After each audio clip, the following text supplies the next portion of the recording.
Hey guys, what's up? I'm Maria Delia, and today we're getting back to another episode of Med School Survival. And in today's video, we're going to get into some things that I feel would be very comforting to know, even if you're in the process of medical school, a medical student, or if you're about to step into this world. I feel like this video is definitely going to be something comforting and more like a hug or a big sister talk that I wish that I would have had before going into medical school. So if you're a first gen or you just don't have any idea on what to expect as far as med school goes, then buckle up. Welcome to episode 3. I'm not sorry. Stay sick cause I follow my gut.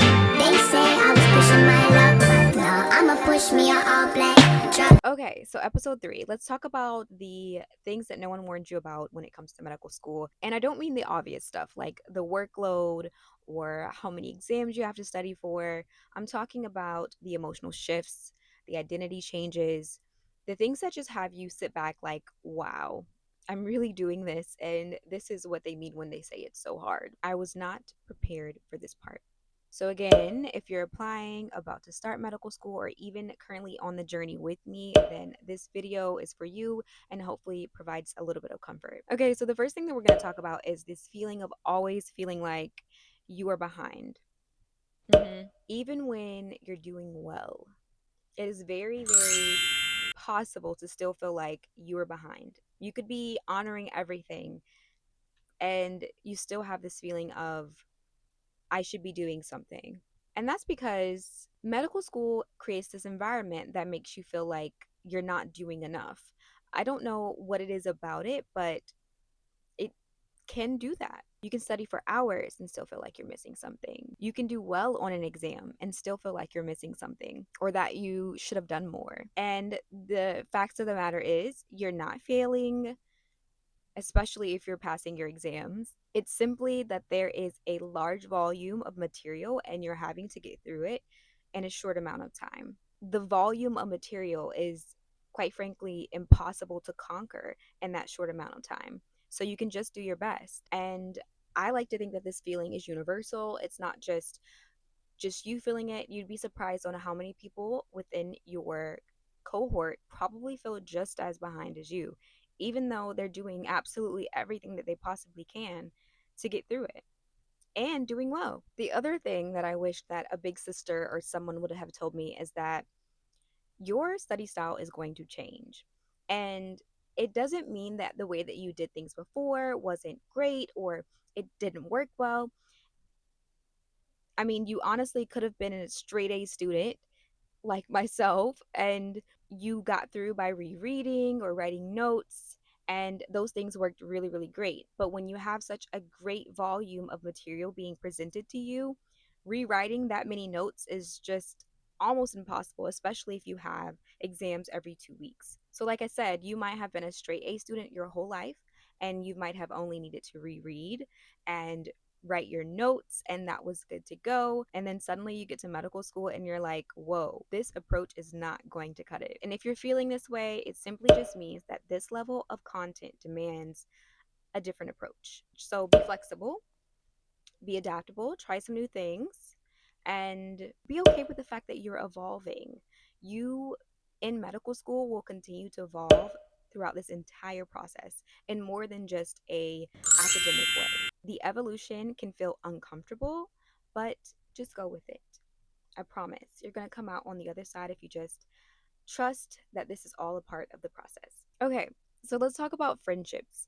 So, and not in the sense that people stop liking each other when in medical school, it's just that your availability is so limited. So some people will understand when you disappear for exams or rotations, board exams, dedicated study periods, all of the things, and some will take it personally. You'll find that friendships that are based on convenience will fade away, but the friendships that are based in mutual support and understanding will grow and become so strong. And honestly, I think it's a great, beautiful filter. As you go into this next chapter of your life, as you go into this big season, when you graduate, it's going to be nice to know that those that are with you were with you and you'll be able to take them into any other chapter in your life because this one, anyone that can weather this storm, is a keeper. Okay, so let's talk about identity. So, something I feel that no one talks about is the identity shift as you flow throughout medical school. I feel like your identity definitely shifts. And I feel like for the better. You come into medical school confident in who you are, and suddenly you're surrounded by incredibly intelligent people. You're challenged, stretched, humbled, and not by each other, but by the process itself. Imposter syndrome can sneak in and cause you to wonder, do I belong here? Am I enough? Am I good enough? And the answer is yes. The fact that you even have the awareness to question yourself about these things means that you're in the right place at the right time. It means that you care deeply about this part of your life and you want to do well at it. And I think that that's beautiful. You should embrace it, but recognize that that's what's going on here.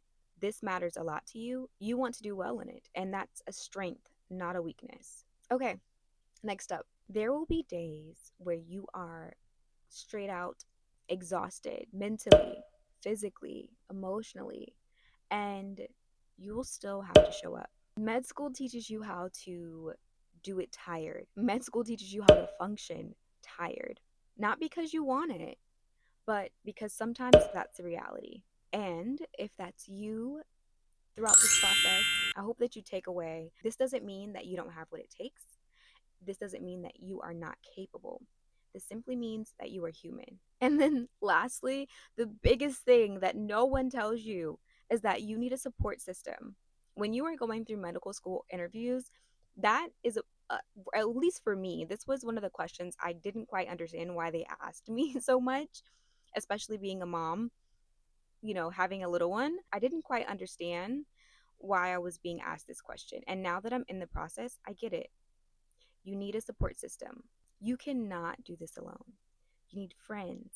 You need family. You need mentors. You need people who understand the highs and the lows because there will be some lows.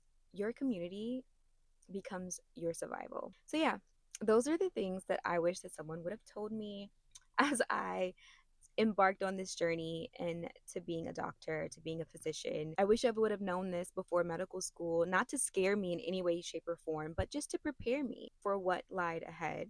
I feel like being told this validates so much of what people feel throughout the process of medical school itself. So, if you're going through this right now, know that you are not alone. You are not failing. You are becoming. I hope this video was helpful. I'll see you guys in the next one.